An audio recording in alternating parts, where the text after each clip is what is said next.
This story is titled, My Parents Blamed Me for Theft for Years, Destroying My Trust. Now, the real culprits arrest. Left them begging for forgiveness. Hey everyone, this is something that happened to me years ago. But guess what?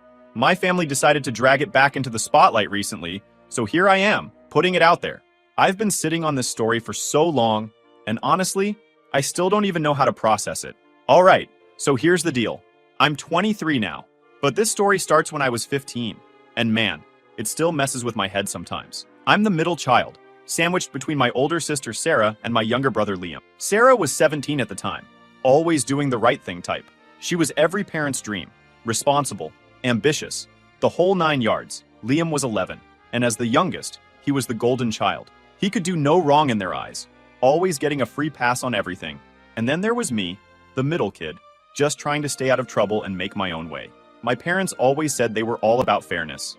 You know, dividing things equally, making sure we each got the same opportunities. But looking back, that idea of fairness was just smoke and mirrors. They treated Sarah like the future CEO of the family, Liam like the baby they needed to protect, and me like, well, just there. Not bad enough to be a problem, but not good enough to shine either. Now my dad had this collection. He wasn't into stamps or coins like some people.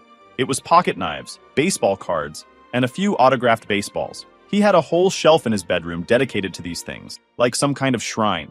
He'd tell stories about where each item came from, how much effort he put into getting them, or what they were worth. It wasn't my thing, but hey, he loved it. Some of the stuff was valuable too. Not crazy money, but enough that he was proud of it. But things from his collection started to disappear.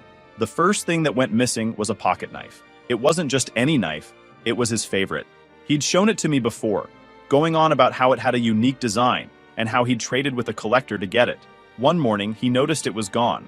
At first, it was just a mild annoyance. He thought he misplaced it or maybe left it somewhere. But then, a week later, one of his baseball cards disappeared. And then another knife.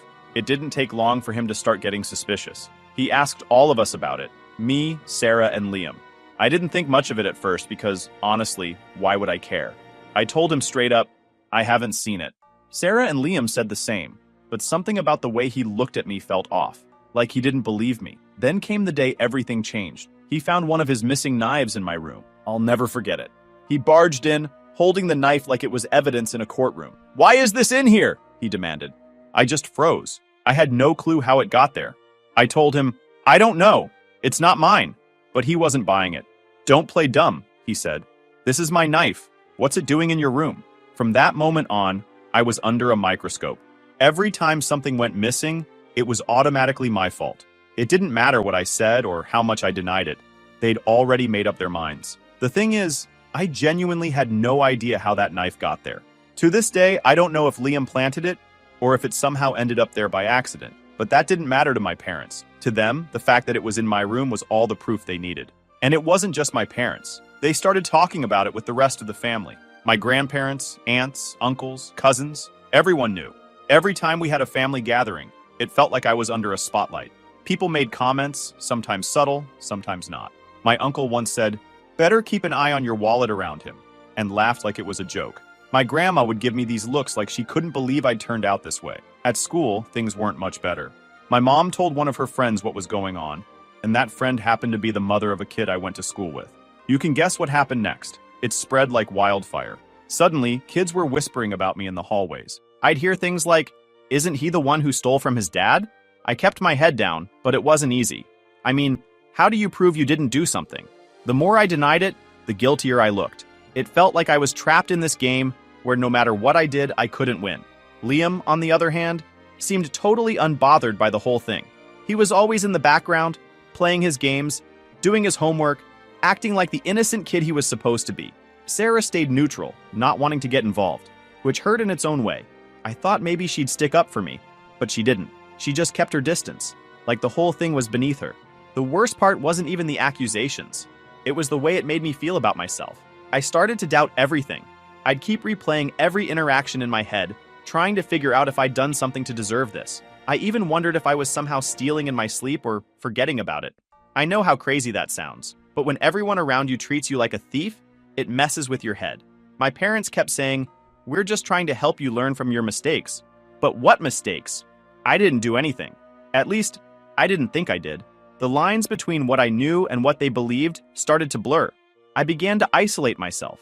I stopped hanging out with friends because I didn't want to answer questions about why I couldn't go out or why I looked so stressed all the time. I stayed in my room as much as possible, trying to avoid my parents and their endless questions. What else have you taken? Are you lying about this too? It never stopped. By the end of that year, I felt like I was a stranger in the house. I didn't trust my parents, my siblings, or even myself. All I wanted was for someone, anyone, to believe me, but that wasn't going to happen. So, after my dad found that knife in my room, things went from bad to worse. It was like I'd officially been branded as the thief, and there was no coming back from it. My parents decided they needed to teach me some kind of lesson, and let me tell you, they were not playing around. A few weeks later, things kept disappearing. One of the autographed baseballs was missing, and this wasn't just any ball. It was signed by his all-time favorite player, the one he always bragged about. I heard him yell from his room, "Where the hell is it?" My stomach dropped. I was sitting on my bed, already tense, and when I heard the anger in his voice, I started shaking. I didn't even know why I was nervous. I hadn't done anything wrong, but I couldn't stop the panic from creeping in. I heard heavy footsteps coming toward my room, and I knew what was coming next. My door flew open, and there he was, holding the empty display case like it was some kind of smoking gun. "You've got 5 seconds to tell me where it is," he snapped. I stammered, trying to say I didn't have it, but he cut me off. "Don't lie to me again. I've had enough of your crap." His voice boomed so loud I thought the walls might crack. I could barely get a word in before he started tearing through my room like a tornado. "First the knife, now this? What else have you taken? Is there anything in this house I can trust you not to steal?" He was opening drawers, throwing my clothes on the floor, ripping my backpack apart, even checking under my bed. I just stood there, shaking and trying not to cry. When he didn't find the ball, he only got angrier. "You think you're clever, don't you?" he shouted, pointing his finger at me like I was a criminal caught red-handed. "Hiding it somewhere I won't find it. Well, guess what? You're not going to get away with it this time." At that point, my mom walked in, but instead of calming him down, she joined in. "Where is it?" she demanded, her voice sharp and accusing. "We've given you chance after chance, and this is how you repay us?" When they left me alone in my room, I started questioning myself. What if they were right? What if I was taking things without realizing it? I mean, how else could the stuff keep disappearing? Maybe I was sleepwalking or had some kind of memory problem. I even started Googling things like unconscious stealing and memory lapses, trying to figure out if there was something wrong with me. It sounds ridiculous now, but back then, I was desperate for an explanation. If I couldn't trust my family to believe me, how was I supposed to trust myself? That night, they sat me down and laid out new rules for me, which was their way of saying my life was about to get even worse. At first, it was little things, grounding me for a couple of days, or taking away my TV privileges. But as more stuff went missing, the punishments got way more intense. They started grounding me for weeks at a time. I wasn't allowed to go anywhere, not to a friend's house, not to the park, not even to walk around the block. They took my phone and sell my computer. I wasn't even allowed to read the books I liked because, according to them, privileges had to be earned back. It didn't stop there. My dad had this thing where he'd assign me chores as part of my discipline, but these weren't normal chores like taking out the trash or cleaning my room. He'd come up with stuff just to make my life miserable. He made me scrub the garage floor with a brush, by hand, because that's what happens when you disrespect other people's property. My mom wasn't any better. She'd make these passive-aggressive comments every chance she got. If I asked for something as simple as a snack, she'd say stuff like, "Oh, so now you're asking permission? How nice of you." Or, "Haven't you taken enough from this family already?" It was constant, and after a while, it started getting to me. I felt like they held too much hate towards me, not just angry at me for the missing stuff, hated me. Looking back now, I can't wrap my head around it. How could parents treat their own kid like that over something so small? It wasn't like they were losing thousands of dollars or priceless heirlooms. It was a knife here, a baseball there. Stuff that, honestly, wasn't even worth all this drama. But the way they acted, you'd think I had ruined their lives. The resentment they held toward me was so obvious, and it cut deep. And let's not forget about Liam and Sarah. Liam just sat back and watched, never saying a word. He'd be playing his games or watching TV while I was stuck scrubbing the baseboards or reorganizing the pantry. Sarah, on the other hand, acted like the whole thing didn't exist. She stayed in her room most of the time, barely acknowledging what was happening. I guess that was her way of staying out of the drama, but it felt like a betrayal. After that, they decided to cancel my birthday. I was supposed to get my driver's license when I turned 16 like any kid, but they said I hadn't earned their trust yet. No party, No presents, not even a happy birthday. It was just another day where I got treated like a criminal in my own house. Bearing their constant punishments, I had enough. I tried talking to my parents about it once. I told them how hard it was being treated like this, how it felt like they were punishing me for something I didn't do. My dad's response? If you don't like it, maybe you shouldn't have taken things that didn't belong to you. My mom just nodded along, like that was the end of the conversation. What really got to me, though, was the inconsistency. One minute, my mom would act like she was trying to help me turn things around, and the next, she'd be telling me how disappointed she was in me. My dad would do the same thing, acting like he was trying to teach me some valuable life lesson, but really just finding new ways to make me feel like a failure. After a while, I stopped trying to fight back. What was the point? No matter what I said, they wouldn't believe me. I thought maybe if I kept my head down and did what they wanted, things would get better. By the time I turned 17, I wasn't the same person I used to be. The constant accusations, punishments, and isolation had done a number on me. I wasn't just angry anymore. I was tired. Tired of trying to explain myself. Tired of hoping things would get better. And tired of feeling like the black sheep of my own family. What happened to me at 15 stayed with me as I grew older, shaping how I saw myself and the world around me. Even now, I catch myself doubting my own worth, questioning whether I deserve the good things in my life, or waiting for the other shoe to drop. Even when things are going well, it's like the version of me that got crushed by their mistrust never fully recovered. My parents didn't treat me like a son anymore. They treated me like a problem they were stuck with. Every interaction with them felt like they were just waiting for me to screw up again. My dad would barely even look at me unless it was to yell or question me about something that had gone wrong. He acted like every mistake, no matter how small, was proof that I couldn't be trusted. If I forgot to do a chore or left something out of place, he'd snap, "Of course. You can't even do this right." My mom wasn't any better. She'd stopped trying to hide her disappointment in me altogether. Anytime she spoke to me, it was either to lecture me about responsibility or to remind me of how much I'd let them down. She had this way of sighing every time I walked into the room, like just seeing me there was enough to ruin her day. Even when I tried to avoid them, it wasn't enough. If I stayed in my room too long, she'd come in and say, "You're not going to hide away forever.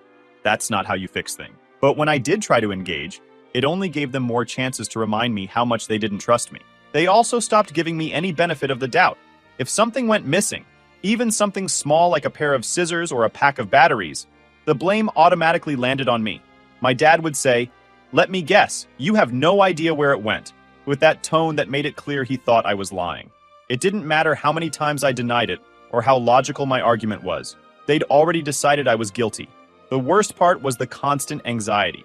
Every sound in the house made me jump, like I was always waiting for the next explosion, the next accusation. I'd catch myself panicking over the smallest things, like leaving my room a mess or accidentally knocking something over.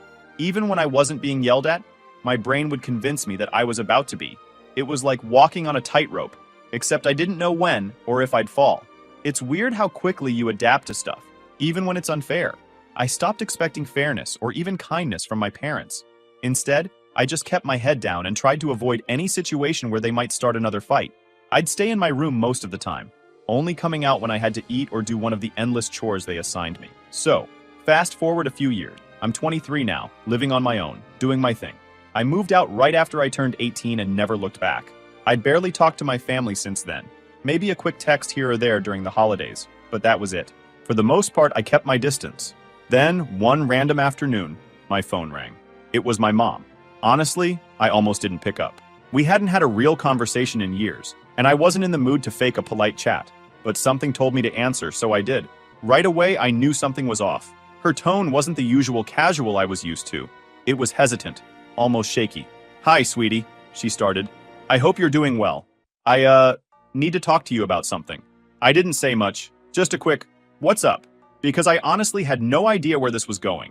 That's when she hit me with it. "Things have been going missing again," she said. I sat up straighter. "Missing? Like what?" She listed off a bunch of things. Some of my dad's collectibles, cash from their wallets, and even my mom's jewelry. It was a lot more serious than the stuff from years ago.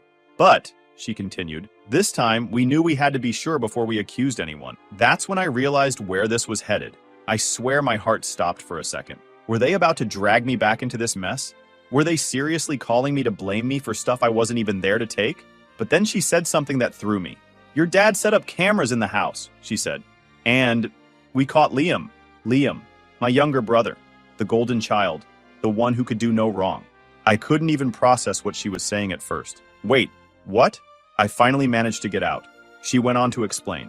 They'd installed cameras in the hallway leading to their bedroom, and sure enough, they caught Liam sneaking into my dad's room late at night. He'd been taking stuff and hiding it in Sarah's old bedroom. Apparently, he'd been at it for years, probably even back when I was still living there. I didn't know whether to laugh or scream. On one hand, I felt vindicated. All those years of being accused, punished, humiliated, it wasn't me. It was never me. But on the other hand, I was furious. Furious that it had taken them so long to figure it out. Furious that they'd let it go this far and left me with a trauma that I deal with until this day. My mom kept talking, apologizing, and trying to explain. She said she and my dad felt awful for how they'd treated me. We should have believed you, she said. We were wrong and we're so sorry. Sorry. That's what she said. Like one word could magically erase years of being treated like garbage. Then she said, "We want you to come to my birthday dinner next week. It would mean a lot to us if we could see you and talk about this in person." I didn't answer right away. I just sat there, gripping my phone, trying to decide whether to hang up or let her finish. Eventually, I said I'd think about it and ended the call. After I hung up, my mind was spinning. All these years, they'd made me feel like I was broken, like I was a liar and a thief. And now they wanted me to just show up for a nice family dinner and let bygones be bygones? I wasn't sure what to do. Part of me wanted to tell them to shove their apology where the sun doesn't shine. But another part of me, maybe the part that still craved some kind of closure, wanted to hear them out. A couple of days later, my dad, Mark, called me. That was a surprise because he's never been the type to admit when he's wrong. He started off with the usual small talk, asking how I was doing, how work was going. Then he got to the point. "I just want to say I'm sorry," he said. "I messed up. We messed up. We should have trusted you." Hearing those words from him felt strange. For years, he'd been the one who came down hardest on me, the one who made sure I felt the weight of every punishment. And now here he was, admitting he was wrong.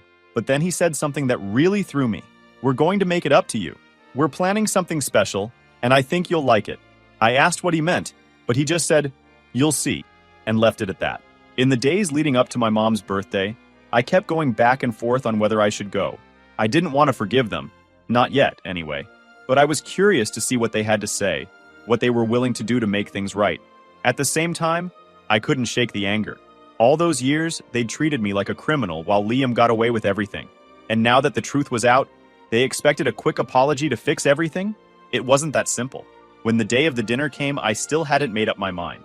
I thought about texting my mom to say I wasn't coming, but something stopped me. Maybe I wanted to see if they were serious about making amends. Or maybe I just wanted to hear them say it to my face. Either way, I decided to go.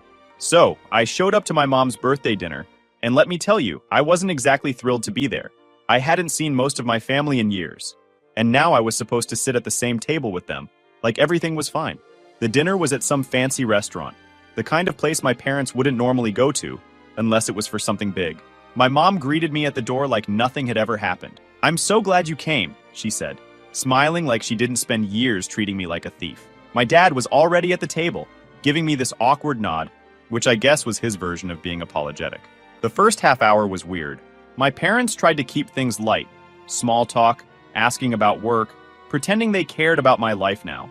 Liam was there too, sitting at the other end of the table, looking like he wished he was anywhere else. I didn't even bother making eye contact with him. But the whole vibe changed when one of my cousins, Emily, decided to stir the pot. She's the type who can't resist making a scene, and this dinner was no exception. Out of nowhere, she says, loud enough for the whole table to hear, "Better keep an eye on your wallets, everyone. You know how things tend to go missing around here." I swear the whole restaurant went silent. My dad tried to laugh it off like it was a harmless joke, but I wasn't having it. I leaned forward, staring straight at her, and said, "Don't worry, Emily. I'm sure your boyfriends say the same thing about you when they're comparing notes." Yeah, it was harsh. Maybe too harsh. But I wasn't in the mood to play nice and bearing her bullshit. Emily's face turned bright red, and she started tearing up. Her dad, my Uncle Mike, jumped in immediately. "That's enough," he said, glaring at me. "You've got no right to talk to her like that, especially after everything you've put this family through." I couldn't believe what I was hearing. "What I've put this family through," I shot back. "Are you serious right now? After all the crap I went through because you people couldn't figure out who the real thief was? You're still blaming me?" Mike doubled down, saying something about family harmony and how I should be more respectful. I couldn't take it anymore. I stood up, looked right at my parents, and said, "This is what you created. You turned me into the family scapegoat, and now you expect me to just sit here and take it? Forget it." Then I walked out. I didn't even make it to my car before my dad caught up to me. "Wait," he said, looking more stressed than I'd ever seen him. "You don't have to apologize for what just happened. That wasn't your fault." I stopped and stared at him. "You're damn right it wasn't my fault. But what are you going to do about it?" He didn't have an answer. He just stood there, looking uncomfortable. "We're trying to fix things," he finally said. "We really are." I didn't respond. I just got in my car and drove home. A couple of days later, Sarah called me. She hadn't been at the dinner, which wasn't surprising since she'd been living in another state and barely visited. "Mom told me what happened," she said, "and for what it's worth, I think you handled it better than I would have." Sarah's always been the level-headed one, but hearing her side with me felt good. She told me Liam had finally confessed to everything. Not just the recent thefts, but the stuff from years ago too. According to Sarah, my mom had a complete meltdown when she found out. "She's been crying for days," Sarah said. "She feels awful about how she treated you." Good. She should feel awful. But that didn't mean I was ready to forgive her. Later that week, my mom called again. This time, she sounded more desperate than apologetic. "We want to make this right," she said. "Your dad and I are selling some of our things to help pay off your student loans, and we're planning to get you a new car. It's the least we can do." I told her straight up, "I don't want your money, and I don't want your car. You can't buy your way out of this." She started crying again, but I didn't care. For years, I'd been treated like the family screw-up, and now they thought a few expensive gifts would make me forget about it? Not a chance. But things shifted when Liam got arrested.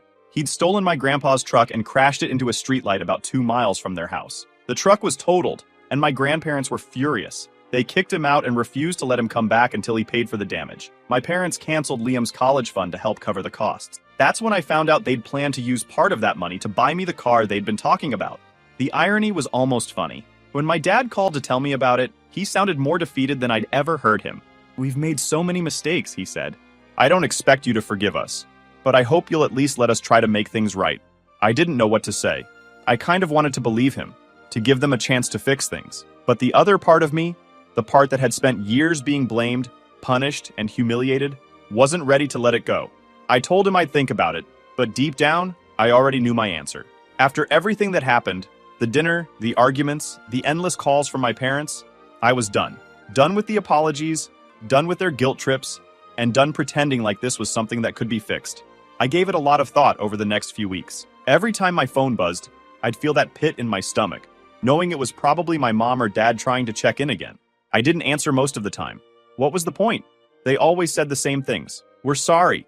We're trying to make things right. We just want to move forward." But none of it felt real. Here's the thing. Apologies don't undo years of damage, especially damage caused by the family. They don't erase the humiliation, the self-doubt, or the complete breakdown of trust. My parents seemed to think that acknowledging they were wrong would magically fix everything, but it doesn't work like that. Sarah, my sister, called me one night to check in. She's the only one I still feel like I can talk to, and even though she didn't always have my back when we were younger, I know she gets it now. "You don't owe them anything," she said. "If you're not ready to forgive them, that's okay. Do what's best for you." That stuck with me. I'd spent so much time trying to figure out what they wanted, what they needed, that I hadn't stopped to think about what I wanted. And what I wanted was peace. A week later, I got another call from my dad.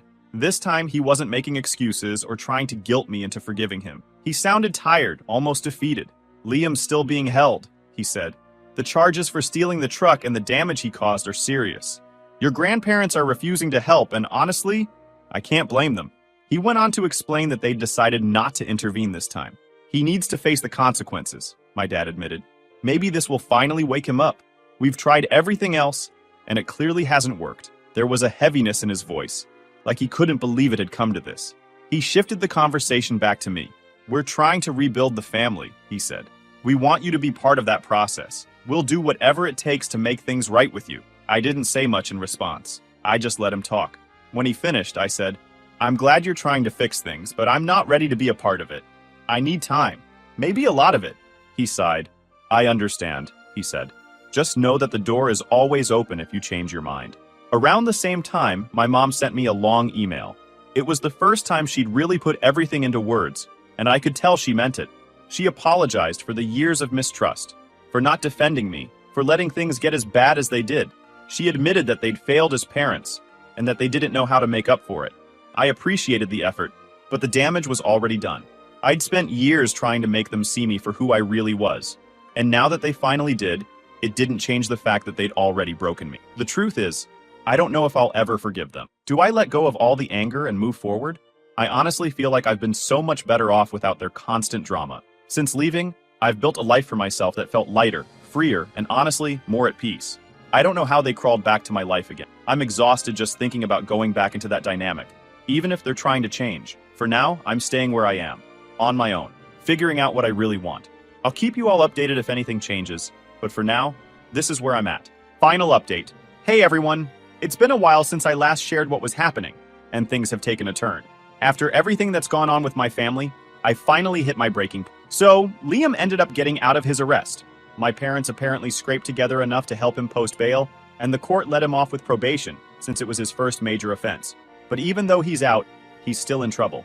Sarah told me that he's staying with our grandparents, but they're keeping him on a tight leash. He has to get a job, pay them rent, and follow strict rules to prove he's growing up.